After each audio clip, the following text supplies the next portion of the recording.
조용히 안 하고.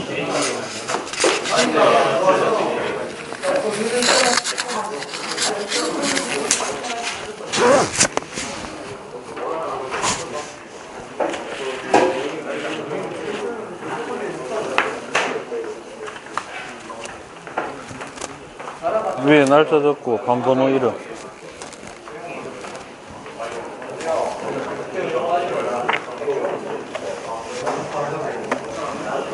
자, 페이지는 42쪽.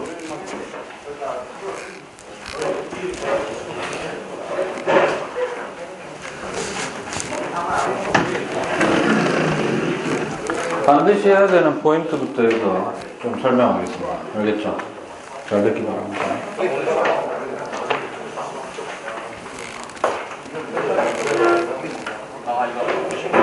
좀 조용히 하지.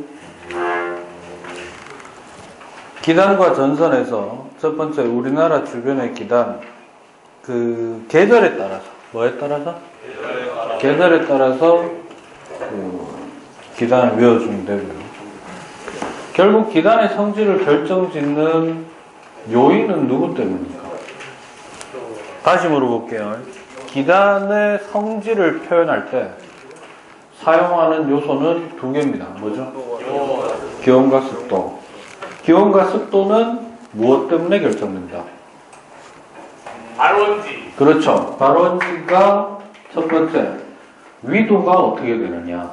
근데 정확한 위도 값을 생각할 필요는 없고, 대략 우리나라를 기준으로 했을 때 해당 명칭이 우리나라보다 고위도면은 할래 됐습니까? 우리나라보다 저위도다, 고온이나 온난 이렇게 하죠. 그럼 습도는 발원지가 대륙이냐 혹은 해양이냐 여기에 따라 나누게 됩니다. 그렇죠? 그래서 그걸 연관시켜서 좀 하시고 한 가지 좀 기억하시죠. 겨울철에 우리나라에 영향을 주는 기단이 시베리아 기단이죠. 그 말은 시베리아 기단이 커져가지고 쭉 커져가지고 우리나라까지 이렇게 덮었다 이 말이지. 그 말은 시베리아 지역에 고기압이 형성되었다는 말과 동일한 말입니다. 알겠죠? 그럼 한여름에는 북태평양 기단이 강한 고기압으로 자리 잡고 있다. 그러면 기단은 안 그려줬는데 일기도를 쭉 그려주고 우리나라 주변에 우리나라 남동쪽에 고기압 중심이 크게 있다. 그럼 뭐죠? 그리고 대놓고 대륙에 저기압이 있다. 그러면 그건 여름이에요. 근데 반대로 대륙 쪽에 거대한 고기압이 형성되어 있고 우리나라 동쪽이나 남동쪽 계열에 저기압이 형성되어 있다면 겨울철이다. 보통 그 기단이 확장되는 것을 고기압으로 이제 연계 짓는 것은 다른 계절도 거의 대부분 그렇게 하면 되는데 사실 우리나라 계절은 기압의 변화로 보자면 크게 여름과 겨울만 존재하는데 그 사이사이에 환절기가 있고 봄과 여름 사이에는 환절기와 더불어 뭐도 있다. 겨울과 그 여름 사이에는 장마도 존재한다. 됐습니까? 그 다음에 두 번째로 얘기할 게 기단의 변질인데요. 기단의 변질은 결국 기온하고 습도가 원래 가지고 있던 거하고 좀 변화된다 이런 얘기입니다. 그죠? 변화되는 건데 온난한 기단이 차가운 지역으로 이동한다. 위도는 고위도로 이동한다. 이런 얘기가 되겠죠. 반대로 한랭한 기단이 그 따뜻한 지역으로 이동했다는 건 저위도로 남하한다는 얘기가 됩니다. 맞습니까? 이 중에서 결국 이동했을 때 기단의 아래층부터 하층부터 이제 기온 변화, 밀도 변화, 그 다음에 아래 위 비교, 그런 다음에 최종적으로 안정도, 그죠? 이렇게 얘기를 하는데 주로 많이 나오는 거는 찬 기단이 따뜻한 지역으로 이동한 경우를 많이 따집니다. 알겠죠? 그래서 대표적인 예가 우리나라 겨울철에 서해안 지역에서 폭설이 일어나는, 그죠? 그 현상에 대한 게 이제 시베리아 기단이 남하하면서 변질되었다. 이렇게 보시면 되겠습니다. 자, 그 다음에 옆에 보시면 한랭 전선과 온난 전선의 특징도 있는데 한랭 전선과 온난 전선의 특징은 그 표를 조금만 변형하면요. 사실 이렇게 됩니다. 온대 저기압이 가지고 있는 특성이다. 구역별로. 뭐라고요? 온대 저기압이 가지고 있는 구역별 특징이다 이렇게 보셔야 됩니다. 그래서 그 표를 어떤 식으로 바꿀 수 있냐면요.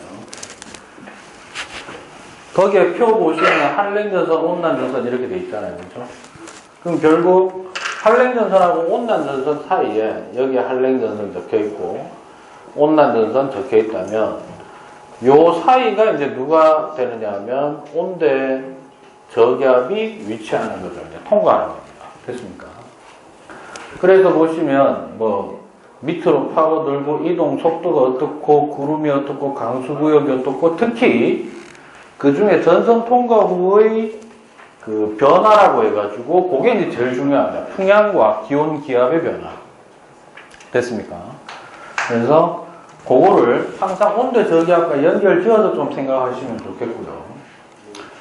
그 다음에 폐색 전선은 온대 저기압이 이제 어떻게 될 때? 소멸될 때의 현상이다. 결국 항상 생기기를 한랭 전선이 어느 쪽에 생긴다? 서쪽으로 배열되고 온난 전선이 동쪽으로 발생을 하게 되면 이게 원래 온대 저기압이 발생하는 동네가 어딘데? 중위도니까 발생과 동시에 항상 어디로? 서에서 동으로 이동하게 되고 근데 이동 속도가 누가 빠르다?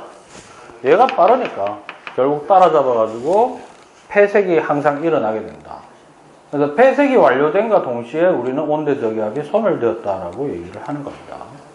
그러면 그렇게 다 소멸되어가지고 뚜렷한 상승기류나 하강기류가 없는 상황이다가 결국에 다시 남북 간의 온도차가 심해지면서 잠깐 그 불안정한 상태가 되는 게 이제 정체전선. 됐습니까? 그래서 온대 저기압의 발생과 발달 과정과 더불어서 좀 잘 생각해 놓기 바랍니다. 알겠죠? 넘어갑니다.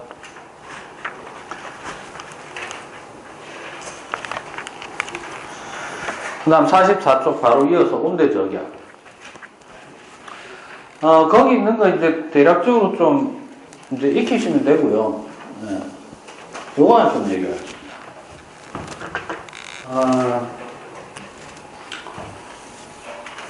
방위 표시고요. 그 다음 어떤 사람이 여기 서 있다고 합시다. 됐습니까? 이때 온대 저기압이 여기 있어요. 됐나? 당연히 이쪽이 한랭전선, 이쪽이 온난전선이니까 사람이 여기 있다고 할게요. 작게 그려야 되나? 여기 있다고 할까? 여기 있다고 합시다. 됐습니까? 자, 시간이 지나서 점점 어떻게 돼? 얘가 일로 오는 거지. 어차피 중위도 지역이니까. 맞아요? 그러면 요게 1번. 됐습니까? 1번. 그러다 보면은 이렇게 되겠죠? 2번. 그 다음에 3번. 물론 가면서 두 전선 간의 간격은 어떻게 돼? 오늘 좁아지는데 일단 그거 말고 요거만 좀 놓고 얘기하자면 되죠. 됐습니까? 그러니까 이런 문제가 나오면 100% 시간 순서에 따라 가지고 물어보는 게 날씨 변화가 어떻게 되느냐를 이제 제일 많이 물어봅니다. 됐습니까? 첫 번째, 기온 1번일 때 낮다. 2번일 때 높다. 3번일 때 낮다. 그러면 1번과 2번 사이에서 기온은 상승한 거고. 맞아요? 2번과 3번 사이에서 기온은 하강합니다. 됐습니까? 그 다음에 기온 변화와 더불어서 같이 물어보는 게 기압 변화. 뭐라고? 기압 변화는 원래는 등압선 변화를 사실 보면 되는데 지구학 현재 지구학원에서는 등압선을 그렇게 강하게 강조하는 편이 아닙니다. 알겠습니까? 그래서 기압의 변화는 기온 변화와 반대로 이루어진다고 보시면 돼요.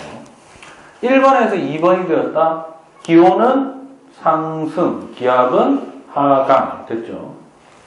2번에서 3번 기온은 하강, 기압은 상승. 됐죠? 그 다음에 구름 및 강수 1번일 때 층온형의 이슬비스런 강우입니다. 됐죠?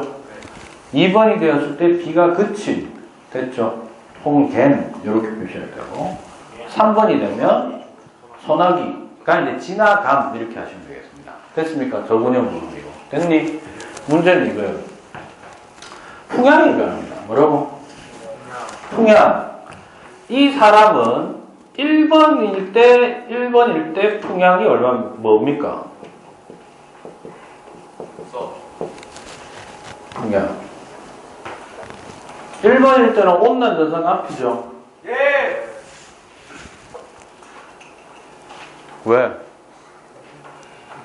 대답을 미치듯이 크게 하고 있어. 됐을 때 여기는 항상 이게 불고 이렇게 불고 이렇게 붑니다. 됐습니까? 외우셔도 되고 뭐 저기하게 원리로 하셔도 되고 됐습니까? 그러면 동서남북 표시하면 얘는 무슨 바람 되는데 온난 전선 앞에서는 남동. 풍향은 잘 들어라. 불어오는 방향을 기준으로 합니다. 됐어요? 불어가는 방향이 아니고 불어오는 방향. 얘는 남서, 그 다음에 북서 이래 됩니다. 됐습니까?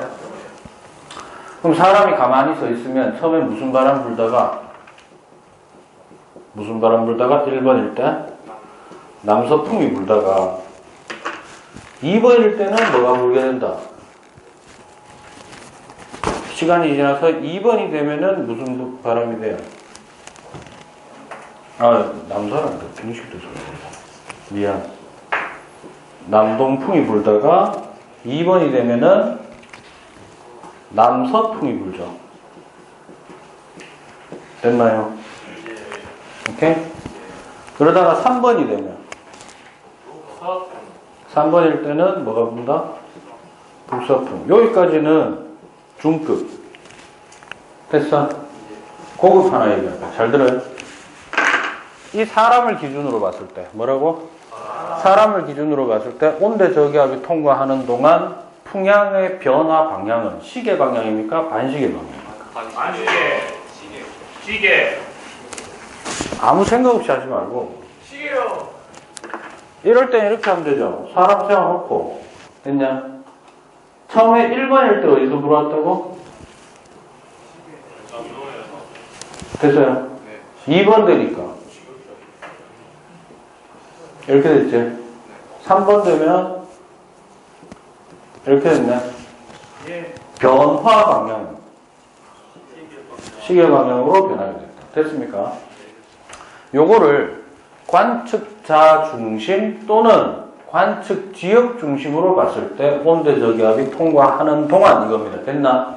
그런데 이걸 질문을 온대 저기압 중심으로 보면 어때요?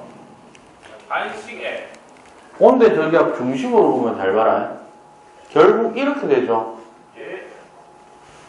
온대 저기압 중심은 저기압 중심이기 때문에 뭐다? 반시계 방향이라고 얘기를 해야 됩니다. 알겠어요? 자, 다시 한번. 관측자 또는 관측 지역의 중심으로 보면은 온대 저기압이 통과하는 동안 풍향은 어떻게 변한다고? 시계 방향으로 변합니다. 됐습니까? 한 번 더 업그레이드 할게요. 잘 봐. 최근에 나와줬던 건데 이걸 다시 한번 해볼게요. 그러니까 결국에는 이거거든. 원래는 저기압 중심으로 바람이 어떻게 돼야 돼? 수렴하는 거잖아요. 맞아요? 그런데 누구 때문에? 전서풍. 아니지. 전향력 때문에. 뭐 때문에? 지구 자전의 효과로 각각의 지점에서 측정해보면 이렇게 불고 있다는 겁니다. 됐습니까? 그럼 잘 들어. 이 위에 놓일 수 있지. 이쪽 위에는 보통 잘 안 따지는데 이렇게 됩니다. 여기는. 됐어요? 그래서 예전에는 100% 사람을 여기만 놔뒀거든. 근데 요즘은 여기 놔둘 때도 있어요. 됐니? 됐어요? 그러면 밑에 있는 걸 A라고 하면 A의 풍향 변화는 여기 있는 걸 요거 얘기한 거지. 맞아요? B는 어떻게 됩니까? B는 잘 보세요. 처음에 뭐 부는데? 이거 불죠? 근데 시간 지나면 이렇게 불죠? 맞아. 그 다음 뭐? 이렇게 되네? 그래서 관측 장소나 관측자가 온대 저기압 중심에 대해서 어디에 있느냐, 즉 온대 저기압 중심에 대해서 북쪽에 위치하고 있는지 남쪽에 위치하고 있는지에 따라서 풍향 변화의 순서를 좀 다르게 보셔야 됩니다. 알겠어요? 자, 이거의 변형. 얘만 아니고 태풍이 지나갈 때 풍향 변화를 물어볼 때도 있습니다. 뭐라고요? 태풍이요. 똑같아요. 알았어. 왜? 태풍도 뭐니까? 저기압이니까. 알겠습니까? 그래서 태풍 중심에 따라서 어디로 변하는지에 따라가지고 여러분들이 좀 체크해 주시면은 별로 어려울 건 없습니다. 알겠습니까? 네. 자, 넘어가서 오늘 이렇게 녹화했는데 또 저게 마이크가 말씀을 피우면 진짜 저 부사분 나네요, 진짜. 네, 그거 해결 안 됐어요. 뭐? 인간. 그 유튜브 영상. 아, 이전에 그 복구가 안 된대요. 하하. 이거 지금 새로 찍는 거잖아. 아휴, 저 새끼가. 46쪽에 열대적이야. 처음 진짜 처음. 열대적이야. 열대적이야는 순서대로 얘기하면 이렇게 됩니다. 자, 발생 장소의 조건, 발생 조건. 됐어요. 그 다음에 태풍의 정의 조건. 뭐라고? 무엇을 태풍이라고 하나? 열대적이야. 5에서 25, 수원 27. 아니야. 열대저기압의 정의. 열대저기압 중에서 중심 풍속이 17m/s 이상인 것만을 태풍이라고 합니다. 됐죠? 네. 그래서 방금 얘기한 거는 태풍의 정의의 조건이고, 태풍이 발생할 조건은 그 위도 5에서 25도. 뭐 위도 이상. 북위 5에서 25, 뭐 5에서 15, 그죠? 그러니까 가장 중요한 거는 수온이 얼마? 27도 이상인 열대 해상이다. 저위도 지역에. 됐습니까? 네. 적도 자체에서 발생하지 않는 이유는 요즘 잘 안 물어봅니다. 전향력이 없어서. 제로입니다. 알겠죠? 그 다음에 거기 보시면 등압선, 간격이 매우 조밀한 동심원 모양이다. 라고 돼 있고. 그 다음에 이제 중심에서 태풍의 눈 돼 있죠? 그 별표 하나 체크하시고, 요렇게만 기억하십시오. 태풍 중심부는 태풍의 눈을 포함한다. 쓰세요. 다시 뭐라고? 태풍 중심부는 태풍의 눈을 뭐 한다고? 포함한다. 그러면 누가 더 넓은 거야? 자, 앞에 보세요. 자, 이게 태풍이라고 합시다. 됐나? 태풍. 영역이라고 합시다. 됐어요? 그럼 이게 위상사진으로 보면 태풍이 지나가면 진짜 하얀 구름 덩어리들이 회전하고 있는 게 보이는데 딱 가운데에 이렇게 구멍이 뻥 뚫린 데가 있어요. 됐어요? 요걸 뭐라고 하느냐 하면은 태풍의 눈이라고 얘기합니다. 뭐라고 한다고? 눈. 그런데 주의할 점이 태풍의 눈은 분명히 태풍 중심부에 있으나 태풍의 눈이 전부 태풍 중심부를 대표하는 것은 아니다. 태풍 중심부는 이거보다 훨씬 면적이 어떻다? 크다고 봐야 됩니다. 됐습니까? 그러면 질문. 태풍 중심부에서는 상승기류가 발달해? 하강기류가 발달해? 죽여버려. 상승기류야. 저기압인데. 저기압은 상승기류잖아. 맞아? 태풍의 중심부에는 상승기류가 발달한다? 하강기류가 발달한다? 상승기류가 발달하는데 태풍의 눈이라고 하는 곳에만 약한 하강기류가 있는 곳도 있다 이런 거지. 주의할 점이 무엇을 대상으로 하고 있는가를 구분을 잘 해내셔야 됩니다. 알겠습니까? 네. 예를 들어서 그럼 다시 물어볼게요. 태풍 중심부에는 하강기류가 있는 곳도 있다. 맞아요. 그건 맞지? 태풍의 눈을 포함하고 있으니까. 맞아요? 네. 혹은 태풍 중심부에는 아주 좁은 지역이긴 하나 지나갈 때 날씨가 잠깐 맑아지는 지역도 있다. 태풍의 눈 때문에. 알겠습니까? 됐어요. 그래서 태풍의 눈이라는 것과 태풍의 중심부라고 하는 것을 항상 좀 구별을 좀 해주시기 바랍니다. 알겠죠? 또 하나. 태풍의 이동 속도가 있고요. 뭐가 있다고? 이동 속도가 있고 중심 풍속이 있습니다. 알겠습니까? 두 개 다릅니다. 중심 풍속은 바람이 이렇게 막 몰쳐서 들어갈 거 아니야, 맞아? 요 바람의 세기를 중심 풍속 됐어? 길게 보면 태풍은 이런 이동 경로를 가지죠. 이동할 때의 속도는 이동 속도입니다. 됐니? 다릅니다, 두 개가. 좀 잘 들어. 태풍의 세력이 강력할수록 중심 풍속은 세집니다. 오케이? 이 속도가 아주 빨라진다. 이동 속도는 느립니다. 그 자리에서 계속 서 있으려고 합니다. 됐죠? 네. 약해지면 약해질수록 중심 풍속은 약해지고 이동 속도는 주변의 대기 대순환 바람에 그냥 휩쓸려 가버립니다. 알겠죠? 그거 좀 기억하시고요. 또 하나. 태풍의 중심 기압이 낮아지고 있습니다. 무슨 말이고? 세진단 말이야? 약해진단 말이야? 세지고 있어요. 세지고 있다라는 얘기입니다. 알겠죠? 저기압은 중심 기압이 어떨수록 낮아질수록 센 놈입니다. 알겠습니까? 네. 그럼 중심 기압이 높아진다는 얘기예요. 약해져요. 약해진다. 됐어요? 거기서 좀 생각하시면 되겠습니다. 즐겁게 수업하는 건 좋은데 추임새도 좀 적당히 넣어. 그 다음에 태풍의 발생 조건 돼 있고요. 그 다음 전체 진행 경로는 어떻게 됩니까? 전체 경로의 형태는 포물선 경로. 처음에 이제 무역풍대에서는 북서쪽으로 진행하다가 편서풍대 넘어오면은 북동쪽으로 올라가게 됩니다. 아무래도 에너지원이 따뜻한 바닷물에 의한 수증기의 상태 변화에 이르기 때문에 고위도로 가면 갈수록 바다가 있다 하더라도 차가운 바닷물이고, 그죠? 혹여나 그리고 중위도에 뭐가 제일 많다? 대륙이 많기 때문에 대륙에 상륙하게 되면 태풍의 중심 기압은 높아지게 됩니다. 원래보다. 알겠죠? 그런 식으로 표현 좀 가능하면 되겠습니다. 그 다음 마지막에 위험 반응과 안전 반응. 이동 경로에 대해서 오른쪽을 위험하다라고 하고 왼쪽이 항상 어떻다? 상대적으로 덜 위험하다라는 거지. 그게 진짜 뭐 안전해? 그건 아닙니다. 도리어 강수량에 의한 피해는 안전 반응에서 더 많이 일어날 수 있습니다. 구름이 계속 머무르면서 그 강수를 때릴 수 있기 때문에. 알겠죠? 네. 그렇게 보시면 되겠습니다. 넘어갑니다. 48조. 다양한 기상현상에서 수능에서 주로 나왔던 포인트는 1번에 내우 별표 치시고요.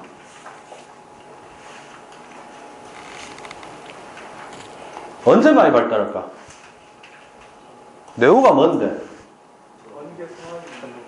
비가 내리는데 소나기성 폭우고 그 다음에 천둥 번개를 동반하는 정도의 강력한 폭우, 이거를 내우라고 합니다. 그러면 그 정도로 큰 규모의 저분형 구름이 순간적으로 발생했다는 의미거든요. 언제? 계절상으로. 이게 보통 초여름입니다. 알겠죠? 그러니까 햇살이 순간적으로 확 내리쬐는데 상대적으로 또 덜 내리쬐는 곳이 있어야 돼. 수증기가 좀 있고. 그럼 어떻게 되느냐? 순간적으로 이게 확 팽창하면 구름 아래층하고 위층하고 전하량 값이 달라져요. 그 물의 수소결합 때문에. 극성 때문에. 알겠습니까? 그래서 내부 방전이 일어난다. 번쩍번쩍 끓일 때 있죠. 구름 자체가. 그 다음에 심해지면은 낙뢰가 떨어지기도 하고. 번개도 두 종류죠. 안에서 번쩍번쩍 거리는 게 있고 그 안에서 치는 거예요. 그 다음 땅으로 떨어지는 경우도 있고. 됐습니까? 그 다음 이 경우에 구름의 어떤 내부에서의 대류가 아주 강력해지면 우박이 내릴 때도 있어요. 오케이? 따라서 주의할 점. 우박은 겨울철에 내리는 게 아닙니다. 절대로. 겨울철에는 대기가 비교적 안정적이기 때문에 얼음 말갱이를 그만큼 키워낼 만한 원동력이 없습니다. 알겠죠? 다음 집중호우, 폭설, 강풍, 해일, 황사 한번 읽어보시면 되고 황사는 특히 3단원에서 많이 다룹니다. 됐죠? 해일 주의할 점. 모든 해일은 쓰나미가 아니요. 쓰나미는 해일의 한 종류일 뿐입니다. 해일은 크게 두 종류 있죠. 지진 때문에 일어나는 게 있고 태풍 때문에 일어나는 게 있고 우리가 그 중에서 지진 때문에 일어난 것을 쓰나미라고 얘기합니다. 됐습니까? 자, 그 다음에 49쪽 대기대순환. 가운데 있는 그래프 잘 보세요. 가운데 있는 그래프가 에너지 균형 그래프인데요. 나중에 3단원에서도 이제 열수지해가지고 나옵니다. 49쪽 가운데 있는 그래프. 먼저 그래프 선이 3개가 있는데 위에 거 2개 보겠습니다. 보고 얘기하세요. 저위도에서 고위도로 갈수록 태양 복사 에너지가 들어오는 입사량은 어떻게 됩니까? 없어요. 저위도에서 고위도로 갈수록 감소하죠. 그럼 이거는 받아들이는 양이다.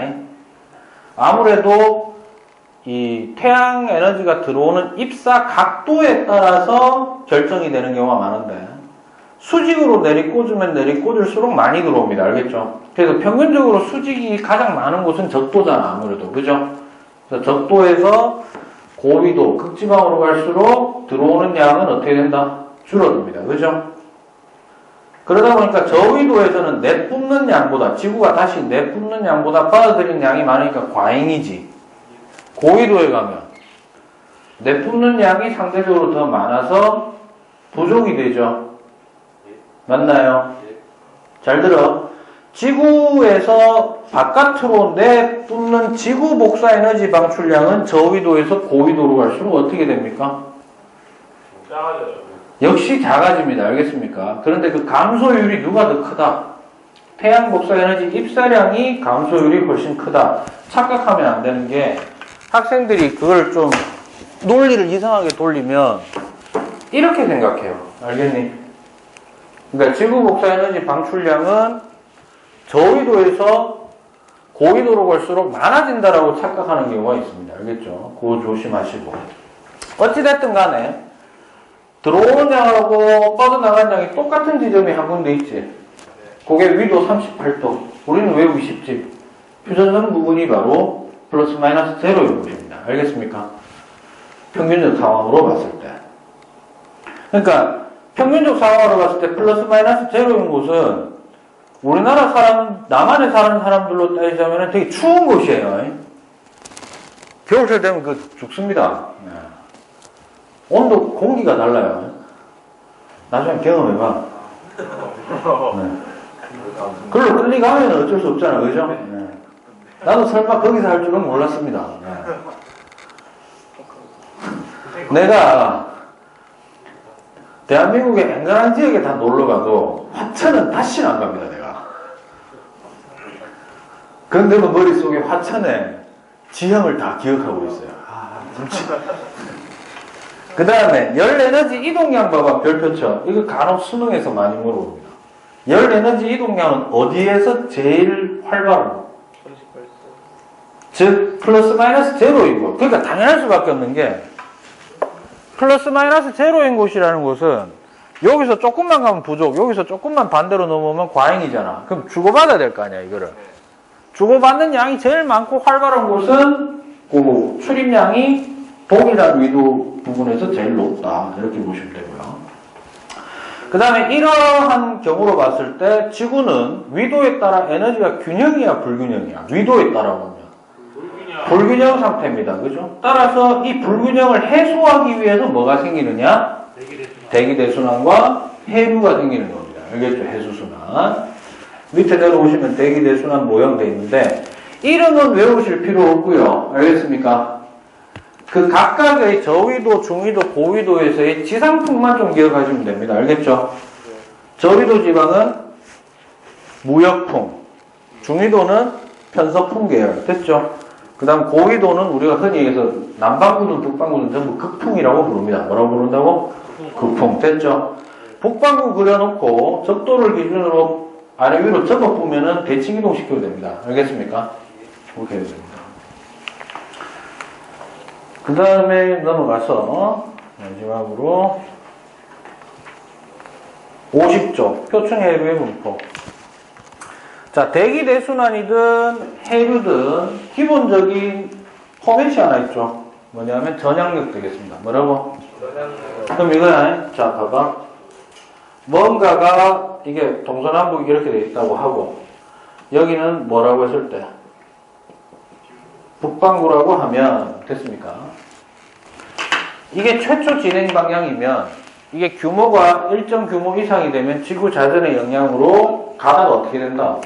꺾인다는 거죠. 북반구는 이렇게 돼요. 명확하게 그리면. 근데 이게 쭉 시간을 연계시켜서 쭉 보면 결국 어떻게 된 것처럼 보이냐면 이렇게 움직인 것처럼 보이더라 이 말이에요. 됐습니까? 됐냐?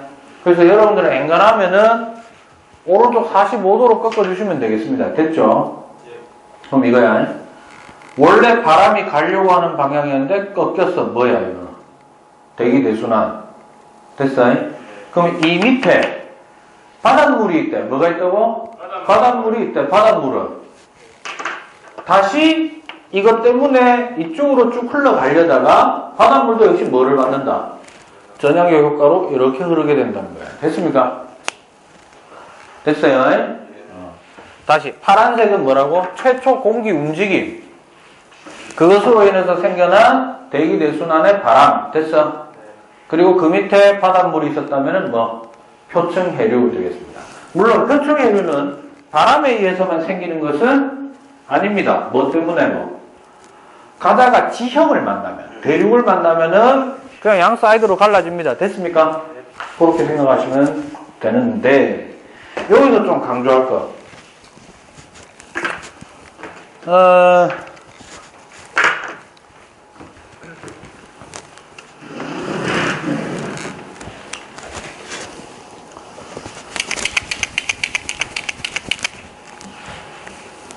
제가 이렇게 한번 해볼게요.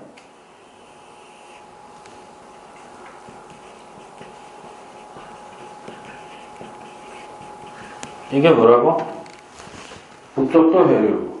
그러면 여기 어딘가 적도선, 30도선. 됐어요? 그 위에는 표층 해류가 이렇게 흐릅니다. 그죠? 편서풍 때문에. 그지? 얘는 태평양이든 대서양이든 공통으로 쓰는 말. 됐어요? 서풍 피류라고 부릅니다. 그런데 태평양이면 뭐라고 불러주면 되고 북태평양, 대서양이면 북대서양 해서 뒤에다가 뭐라고 붙여주면 돼? 해류라고 붙여주면 돼요. 됐어요? 됐나? 근데 여기서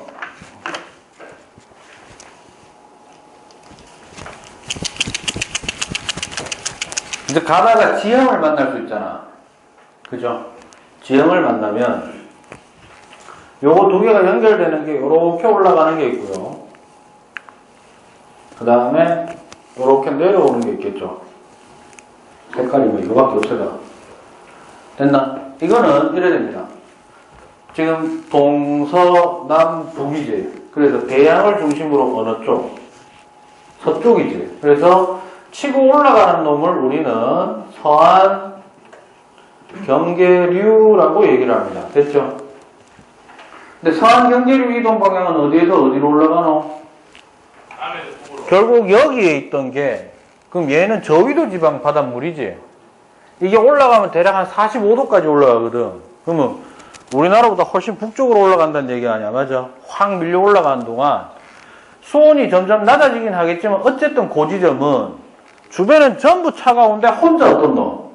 뜨뜻한 물이 올라온다는 거잖아. 그래서 서안 경계류는 모두 뭐다? 이게 난류입니다. 됐죠? 됐어요? 반면에 분홍색으로 그린 거는 뭐라고 쓰면 되겠습니까? 동안 경계류죠. 그럼 얘는 이거야. 계속 거의 뭐 고위도에 가까운, 그죠? 차가운 바닷물이 흐르다가 어디로? 저위도 지방으로 훅 내려오면 주변에 다 따뜻한 물인데 혼자 뭐 차갑네 뭐 한류 이렇게 됩니다. 됐죠?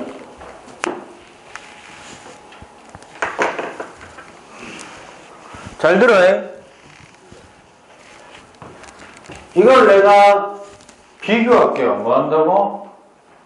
비교하는 항목을 잘 봐야 돼.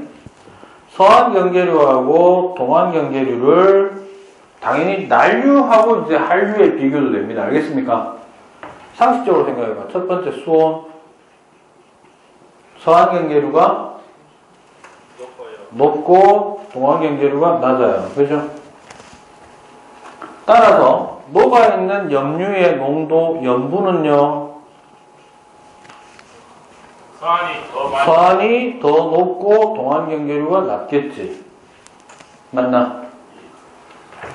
그 다음에 용존 산소량은요, 기체는 온도가 높을수록 낮을수록 많이 높지. 그래서 얘는 떨어지고 이게 높습니다. 됐습니까?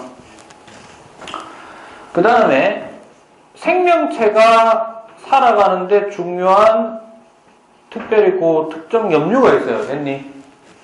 영양염류는 난류보다는 한류 쪽이 훨씬 높습니다. 됐죠? 됐어요? 따라서 어종의 다양성은 어느 쪽이 높다? 따뜻한 바다보다는 차가운 바다가 훨씬 더 다양합니다. 많고. 알겠습니까? 어장으로서는 되게 풍부합니다. 됐죠? 자, 그 다음 거. 이유는 알려고 하지 말고 그냥 외워요. 첫 번째, 유폭, 유속. 됐어요? 이거 두 개만 알고 있습니다. 서한경계류가 유폭이 좁아요. 좁다. 동안경계류는 넓다. 그럼 베르누이 법칙 딱 적용해보면 뭐예요? 뭐 아르키메데스 원리 사용해도 되고, 어차피 흘러가는 전체량은 어때야 돼? 그러면 좁으면서 움직이는 거고 넓으면서 움직이는 거. 좁으면 그렇죠. 빠를 수밖에 없죠. 똑같은 양을 움직이려면. 맞아? 그 다음 얘는 느리다 이래 됩니다. 대표적인 예. 서한경계류는 좀 자주 나와서 제가 얘기하겠습니다. 대표적인 예가 누구냐 하면 바로 누구? 네, 쿠로쇼 난류 되겠습니다. 혹은 쿠로쇼 해류. 됐죠? 동안경계류의 대표적인 예는요? 캘리포니아. 오유. 누구냐? 재민이요. 웬일이고? 책 봤어요. 그렇게라도 해라. 캘리포니아 해류가 대표적인 동안경계류 되겠습니다. 명칭은 사실 굳이 몰라도 상관은 없어요. 알겠습니까? 그 다음에 얘네들이 이렇게 이루고 있는 순환은 시계방향이가 반시계방향이가? 시계방향으로 순환을 이루고 있죠. 시계방향으로 이루고 있는 이 순환을 우리는 아열대 순환이라고 얘기를 합니다. 뭐라고 한다고? 아열대 순환. 됐습니까? 그러니까 아열대 순환 그러면 당연히 뭐 들어간다.